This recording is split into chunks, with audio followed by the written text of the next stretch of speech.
I'm guessing that you're probably picking up on a slightly British, slightly Triumph vibe to this episode of Bike World. The reason why is very, very simple. It's not because we're on the books with Triumph. It's because Triumph are launching shed loads of bikes at the minute. When Honda are good and ready to launch the Fireblade, which is next weekend, we'll go and ride it. When Suzuki are good and ready to have us on the GSX-R 1000 launch in Phillip Island the following weekend, we're going to go and ride that too.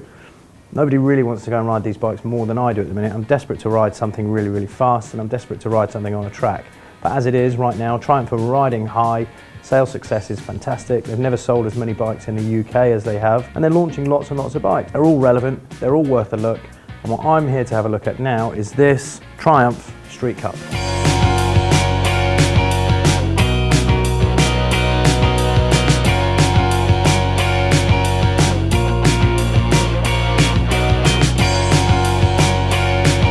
So what we'll all understand, hopefully you and me, by the end of 2017, is that if the word street exists after the word Triumph, we're talking about a family of bikes that share component parts. They all share the same chassis, they all share a lot of component parts, but the way they're put together and the appeal of each bike is supposed to be able to reach out and reach different people. So the Street Cup, who's it for, what is it, what's it all about? I think, based on the presentation that we've had today and the riding that we've done today, what the Street Cup is here to capitalise on is more of that cafe racer and aggressive urban styling than the Street Twin was able to offer.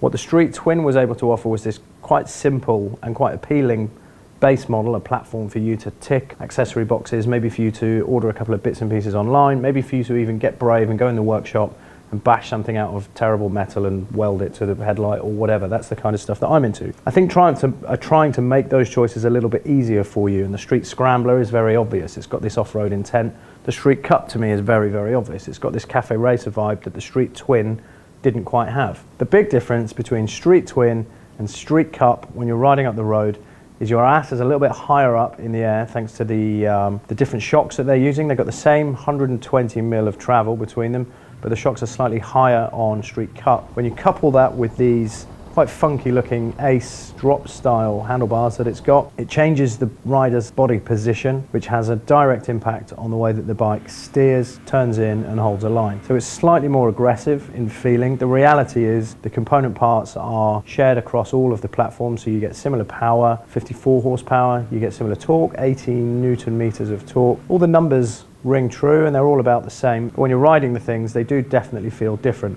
I think for me, what appealed to me about the Street Twin was the fact that I could see myself riding in and out of London on that thing, day in, day out, and never really feeling the need to get stuck in and try and dip past couriers or try and race sports bikes. It's just a bike that's quite happy doing its own thing. Street Cup is a little bit different to that in as much as it kind of eggs you on a little bit and you find that you're giving the bike a little bit more of a pasting than you would. You're just pushing things a little bit harder. You are kind of drawn into that whole ass in the air, elbows tucked in, you know, looking for the apex, going for gas a little bit earlier than you would on the Street Twin, making the most of your ride. Probably won't get there any quicker on a Street Cup than you would on the Street Twin, but you'll probably have a little bit more fun getting there.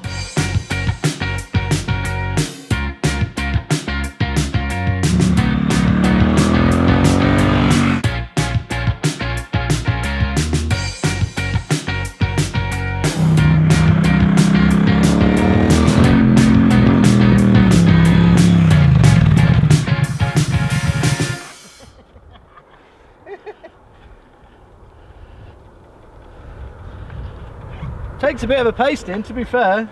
Feels like I've hired a Spanish car, giving it a bit too much of everything, but it's up for it. It's a little bit soft.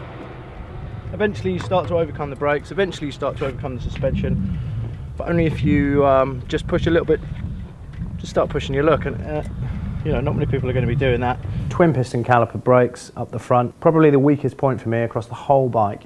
You might have heard me reference it in Bobber, the fact that I thought I might have maybe could have done with a little bit more brake.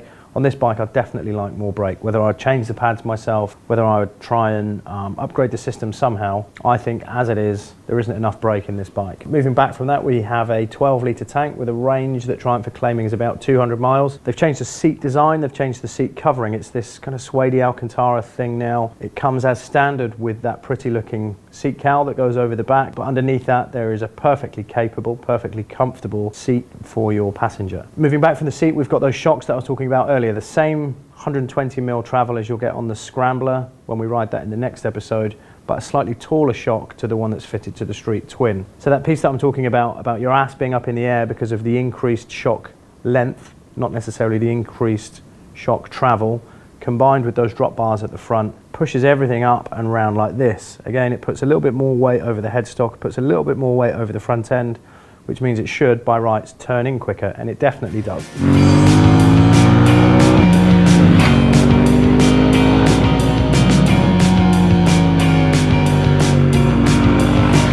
It has ABS as well, but that's not switchable, it's just on all the time. The traction control you can turn off, and you can try wheelies, but you'll look stupid like I do.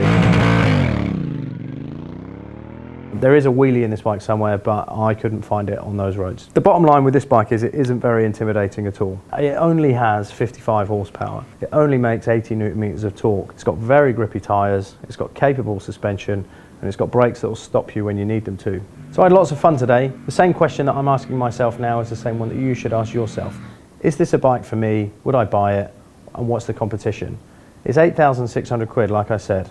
So it costs more than the Yamaha XSR 900. That's a bike that I fell for that bike. I really, really love those bikes. I haven't ridden the Scrambler Cafe Racer from Ducati yet, but I'm sure that's another very, very good bike.